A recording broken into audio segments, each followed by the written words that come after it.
Hello, welcome back to my channel. അപ്പോൾ ഇന്നത്തെ video കുറച്ച് മുന്നേ ഷൂട്ട് ചെയ്തിട്ടുണ്ടായിരുന്ന ഒരു വ്ളോഗാണ്. ഒരു ഡേ ഇൻ മൈ ലൈഫ് പോലത്തെ ഒരു വ്ളോഗാണ്. ഏകദേശം ഒരു 1 മന്തൊക്കെ ആയിട്ടുണ്ടാവും ഈ ഒരു വീഡിയോ ഷൂട്ട് ചെയ്തിട്ട്. ഇപ്പോഴാണ് എഡിറ്റ് ആക്കിയിട്ട് അപ്ലോഡ് ആക്കുന്നത്. അപ്പോൾ മോർണിംഗ് റൂട്ടീൻസ് ഒക്കെ കഴിഞ്ഞിട്ട് ബ്രേക്ക്ഫാസ്റ്റ് ഒക്കെ കഴിച്ചതിന് ശേഷമാണ് ഈ ഒരു വീഡിയോ ഷൂട്ട് ചെയ്യുന്നത്. അപ്പോഴാണ് ഇങ്ങനെ ഡേ ഇൻ മൈ ലൈഫ് ആയിട്ട് ഷൂട്ട് ചെയ്താലോ എന്ന് വിചാരിച്ചത്. അപ്പോൾ ഒരു നെയിൽ സ്ലിപ്പ് പ്രിൻറ്റ് ചെയ്തിട്ടുണ്ടായിരുന്നു. അപ്പോൾ ഇന്നത് കട്ട് ചെയ്തിട്ട് കൊറിയർ ചെയ്യാനുണ്ടായിരുന്നു. അപ്പോൾ ഫസ്റ്റ് തന്നെ അതൊന്ന് സെറ്റാക്കുകയാണ്. കഴിഞ്ഞ ഇയറിൽ 1-2 നെയിൽ സ്ലിപ്പിൻ്റെ ഓർഡറാണ് കിട്ടിയിട്ടുണ്ടായിരുന്നത്. എന്നാൽ ഈ ഒരു ഇയർ ഒരുപാട് നെയിൽ സ്ലിപ്പിൻ്റെ ഓർഡർ കിട്ടിയിട്ടുണ്ടായിരുന്നു. പിന്നെ ഒരു കസ്റ്റമർ ഇതുപോലെ ഒരു നെയിൽ സ്ലിപ്പിന് വേണ്ടിയിട്ട് ഓർഡർ ചെയ്തിട്ടുണ്ടായിരുന്നു. അങ്ങനെ അവർ ഫസ്റ്റ് തന്നെ നമ്മൾ ചെയ്ത നെയിൽ സ്ലിപ്പിൻ്റെ വർക്കോളോ മോഡലോളൊക്കെ ചോദിച്ചിട്ട് അങ്ങനെ അവർക്ക് വിട്ടുകൊടുത്തിട്ട് അവർ ഫോട്ടോ ഒക്കെ വിട്ടിട്ട് അതുപോലെ ചെയ്യാൻ തന്നിട്ടുണ്ടായിരുന്നു. കാർട്ടൂൺ പിക്ചർ മാത്രമാണ് അവർ ഡിഫറെൻ്റായിട്ട് ചെയ്യാൻ വേണ്ടിയിട്ട് പറഞ്ഞിട്ടുണ്ടായിരുന്നത്. അപ്പോൾ ഞാൻ ഓൾറെഡി പറഞ്ഞല്ലോ, എനിക്ക് ഒരുപാട് ഓർഡർ ഉണ്ടായിരുന്നു ഈ ഒരു ഇയറിൽ. നെയിൽ സ്ലിപ്പിൻ്റെ വർക്ക് ചെയ്യുമ്പോൾ ഞാൻ അധികവും പ്രിൻറ്റ് ചെയ്യുന്നതിന് മുമ്പ് കസ്റ്റമറിന് അത് വിട്ടുകൊടുക്കലുണ്ട്. അങ്ങനെ വിട്ടുകൊടുക്കുമ്പോൾ 2-3 തവണ അവർ ഫോണ്ട് സ്റ്റൈൽ ശരിയായില്ല, അതുപോലെ തന്നെ അവർ ഉദ്ദേശിക്കുന്ന പോലെ ആയില്ല.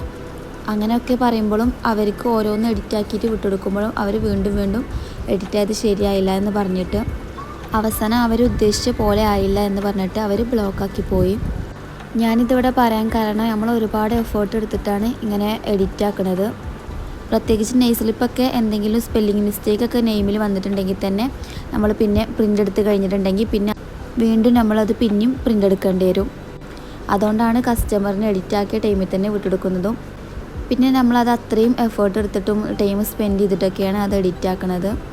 അതൊന്നും മനസ്സിലാക്കാതെ വെറുതെ മറ്റുള്ളവരുടെ ടൈം കളയാൻ വേണ്ടിയിട്ട് ഇങ്ങനെയൊന്നും ആരും ചെയ്യാതിരിക്കുക.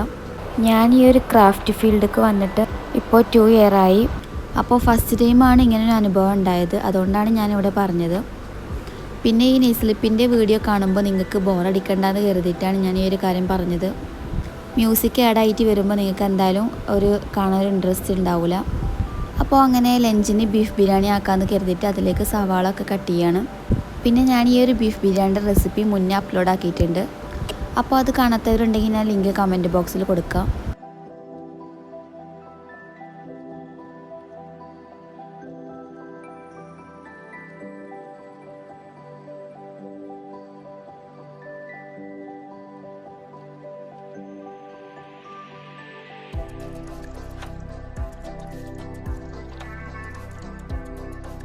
അങ്ങനെ മസാലയ്ക്കുള്ളതൊക്കെ കട്ട് ചെയ്ത് സെറ്റാക്കി വെച്ചിട്ടുണ്ട്. ഈ ഒരു ടൈമിൽ അതിലേക്ക് വേണ്ടിയിട്ടുള്ള ബീഫ് വേവിക്കാൻ വേണ്ടിയിട്ട് വെക്കുന്നുണ്ട്. നെക്സ്റ്റ് അതിലേക്കുള്ള മസാല റെഡിയാക്കുകയാണ്. അപ്പോൾ ഇതൊന്നും ഞാൻ ഡീറ്റെയിൽ ആക്കിയിട്ട് ഈ വീഡിയോയിൽ കാണിക്കുന്നില്ല.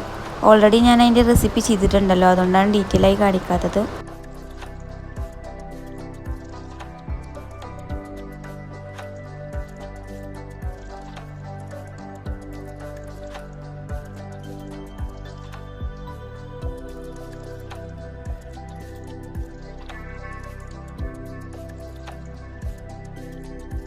അങ്ങനെ ബിരിയാണി ഏകദേശമൊക്കെ സെറ്റായിട്ടുണ്ട്. പിന്നെ ഒരുപാട് പാത്രം കഴുകി വെക്കാനുണ്ടായിരുന്നു. അപ്പോൾ അതൊക്കെ കഴുകി വെക്കുകയാണ്.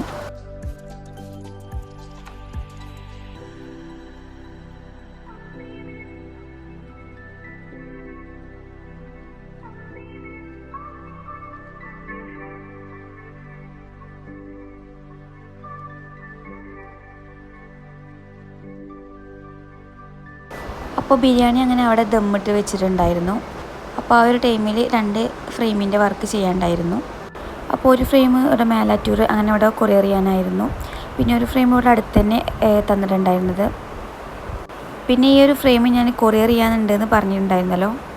അപ്പോൾ ഞാനത് ഡീറ്റെയിൽ ആയിട്ടൊരു പാക്കിംഗ് വീഡിയോ ചെയ്യുന്നുണ്ട്. അപ്പോൾ അതിൽ കൊറിയർ ചെയ്യുന്ന ഡീറ്റെയിൽസ്, അതുപോലെ തന്നെ പാക്കിങ് എങ്ങനെയാണ്, ഫ്രെയിമിൻ്റെ ഗ്ലാസ്സൊക്കെ പൊട്ടാതിരിക്കാൻ വേണ്ടിയിട്ട് എങ്ങനെയാണ് ഫ്രെയിം പാക്ക് ചെയ്യുന്നതെന്ന് ഡീറ്റെയിൽ ആയിട്ടുള്ളൊരു വീഡിയോ ആയിരിക്കും. അപ്പോൾ നിങ്ങൾക്ക് ഷിപ്പിങ്ങിനെ കുറിച്ചിട്ട് അതുപോലെ തന്നെ പാക്കിങ്ങിനെ കുറിച്ചിട്ടൊക്കെ എന്തെങ്കിലുമൊക്കെ ഡൗട്ടും കാര്യങ്ങളും ഉണ്ടെങ്കിൽ ഈ ഒരു വീഡിയോക്ക് താഴെ കമൻറ്റ് ചെയ്താൽ മതി. അപ്പോൾ ഞാൻ ആ ഒരു ക്വസ്റ്റ്യൻസും കൂടി ആ ഒരു വീഡിയോയിൽ ഉൾപ്പെടുന്നതായിരിക്കും. പിന്നെ നിങ്ങൾക്ക് എന്തെങ്കിലും പുതിയ വീഡിയോസൊക്കെ വേണമെന്നുണ്ടെങ്കിൽ ഒന്ന് കമൻറ്റ് ചെയ്താൽ മതി.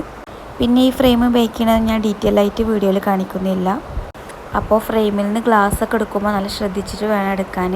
ഇതിന് മുന്നേ തന്നെ ഒരു വട്ടം ഇങ്ങനെ ഗ്ലാസ് എടുക്കുമ്പോൾ ഒരു A5ൻ്റെ ഗ്ലാസ് എൻ്റെ കയ്യിൽ നിന്ന് പൊട്ടിയിട്ടുണ്ട്. അതിനുശേഷം ഞാൻ ഗ്ലാസ്സൊക്കെ എടുക്കുമ്പോൾ നല്ല ശ്രദ്ധിച്ചിട്ടാണ് എടുക്കൽ. അങ്ങനെ അത് കൊറിയർ ചെയ്യാൻ വേണ്ടിയിട്ട് പാക്ക് ചെയ്യാണ്.